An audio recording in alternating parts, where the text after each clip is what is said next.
Hello everyone, my name is Taylor Goodhue and I will be talking about the prenatal alcohol and substance exposure and nutrition education for the addicted pregnant mother.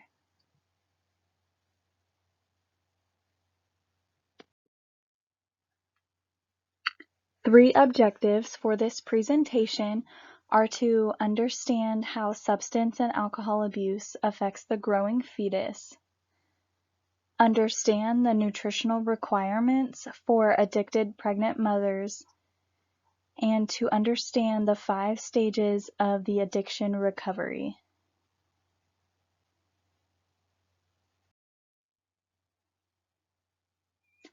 Throughout this presentation, we will talk about all of the points related to substance abuse addiction in pregnant mothers, to addiction recovery while pregnant. We will first discuss prenatal alcohol and substance exposure, then discuss how substance abuse affects the fetus, the 5 stages of addiction recovery while pregnant,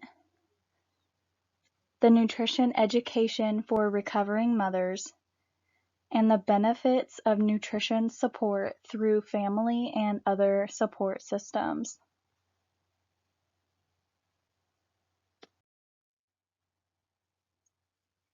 Prenatal alcohol exposure is considered one of the major public health challenges.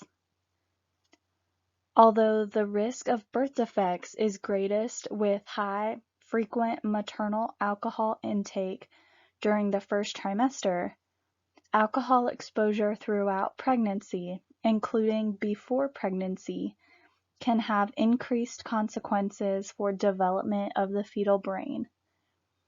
The effects of alcohol are more toxic during embryogenesis. Excessive alcohol abuse may impair absorption and the utilization of various nutrients in the body. Heavy drinkers can suffer from various degrees of malnutrition.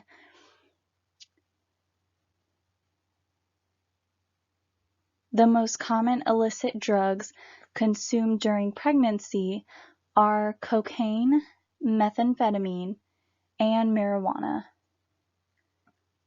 The use of illicit drugs produce multiple nutrient deficiencies and malnutrition because they alter intake behaviors and taste, leading to severe weight loss.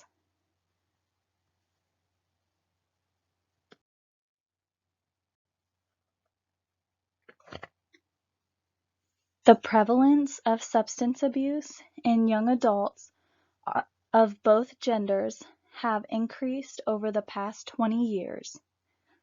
In a recent study done in 2008, gathered data on heroin, methadone, and polydrug addicted pregnant women. During this study, there were 43,181 deliveries with 43,529 newborns, including 371 twin pregnancies and 5 triplet pregnancies. Overall, children born to addicted mothers generally had lower birth weight. Congenital heart defects were the most common. The results of this study concluded that the use of heroin alone during pregnancy was recorded in 50%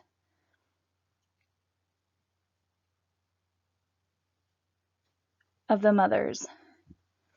Methadone was concluded in 7%, and 11% had a combination of heroin and methadone. Premature delivery was significantly more common in the group of pregnant addicts. Neonatal abstinence syndrome was developed in 7% of newborns to addicted mothers. Neonatal abstinence syndrome is a group of conditions caused when a baby withdraws from certain drugs they are exposed to in the womb before birth. When a mother takes these drugs during pregnancy, they can pass through the placenta and cause serious problems for the baby. In addition to neonatal abstinence syndrome, there were 4 cases of early neonatal death and 7 newborns had congenital abnormalities.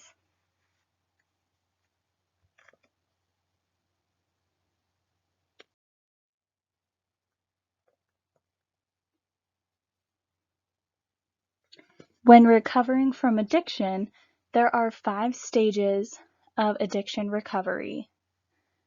The first stage is being aware that addiction is a problem that needs to be addressed. This may only occur after the addiction has led to health, financial, work, or legal issues. This also may occur from conversation from family members, friends, or coworkers. The second stage is considering taking action for addiction recovery, which includes gaining information or insight to further pursue the treatment process. The third stage is when recovery really begins. This stage is when addicts make the decision to enter an addiction treatment program. The fourth stage is when addicts are in the process of abandoning specific behaviors and certain activities related to addiction relapse. The fifth and final stage is when addicts have completed a great deal of work and have made great progress. They have learned that they will need to continue to work hard for the rest of their life to guard against relapse in the future.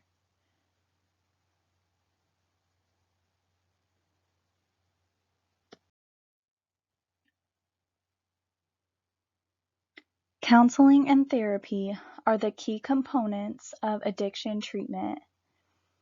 Dietitians play an important role during the detoxification process. Increased appetite can be beneficial for those who enter recovery with a low body weight.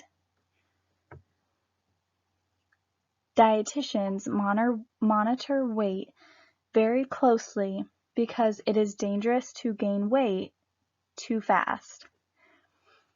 During the detoxification process, alcohol and marijuana withdrawal can cause severe appetite loss.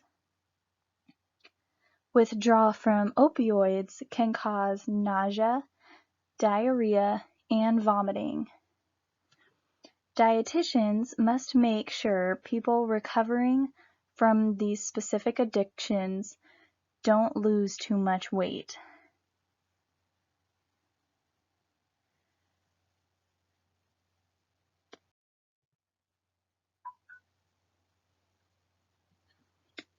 For pregnant mothers recovering from addiction, the nutritional requirements are the same for healthy pregnant women. Macronutrient needs. During the first trimester, a woman should consume the same number of calories per day as her non-pregnant days. During the last 2 trimesters of pregnancy, caloric needs increase by about 350 to 450 calories per day. Carbohydrate intake should be at least 175 grams per day. During pregnancy, protein needs increase to 1.1 grams per day per kilogram of body weight, an additional 25 grams or so per day. Promoting pregnant mothers to eliminate drug and alcohol use to save the health of the baby is the main concern during pregnancy. Using drugs and alcohol during pregnancy will decrease the absorption of vitamins and minerals that the mother eats throughout the day. The baby will lose in order to grow and develop in the mother's womb.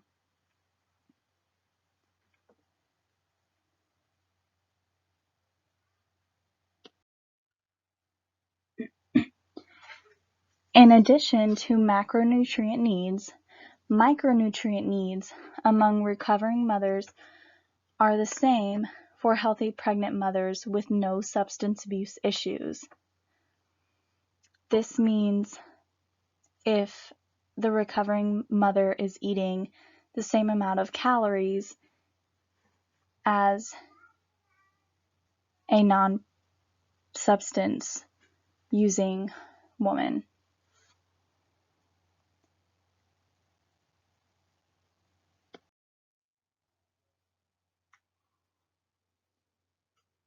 In addition to recovery support, having a support system who will also aid in nutrition support is what will benefit the recovering addict the most.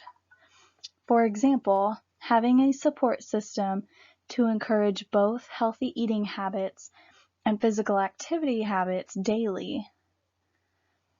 Having a good support system overall will aid in maintaining a healthy pregnancy and healthy baby.